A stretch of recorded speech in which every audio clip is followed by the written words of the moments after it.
Toujours à New York, le Burkina Faso a participé à une réunion de haut niveau sur la résistance aux antimicrobiens. Représenté par le ministre de la Santé, auteur d'une déclaration sur fond de bilan sur les actions menées par le Burkina Faso.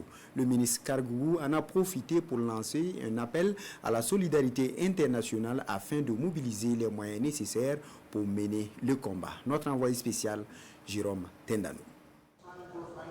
La résistance aux antimicrobiens est un fléau silencieux, une menace existentielle pour les systèmes de santé, fait remarquer d'entrée le ministre de la Santé avant de livrer à l'assistance les efforts consentis par le Burkina Faso pour venir à bout de ces fléaux. Grâce à notre réseau de 22 sites de surveillance sentinelle, intégrant la résistance chez l'humain, l'animal et dans l'environnement, le Burkina Faso a observé une augmentation alarmante de la prévalence de bactéries telles que Escherichia coli et Streptococcus aureus depuis 2018.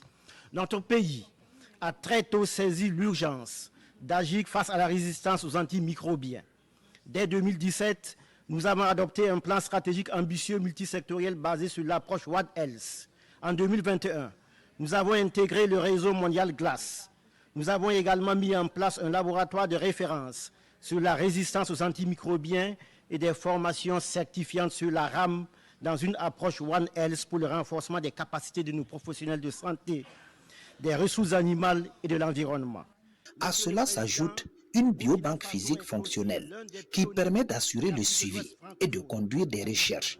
Au Burkina Faso, la semaine mondiale du bon usage des antimicrobiens est un tremplin qui fait ses preuves à travers des sensibilisations pour le changement de comportement.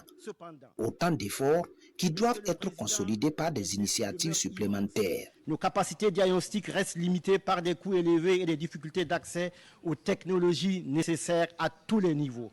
Ce manque d'outils adéquats permet à la résistance de se propager. Monsieur le Président, distingué délégué, le temps n'est plus à l'attente. La résistance aux antimicrobiens ne connaît pas de frontières. Il est indispensable de renforcer l'accessibilité au diagnostic, le contrôle de la qualité des antimicrobiens, d'améliorer la surveillance et leur utilisation et de soutenir les mécanismes de prévention et de contrôle des infections.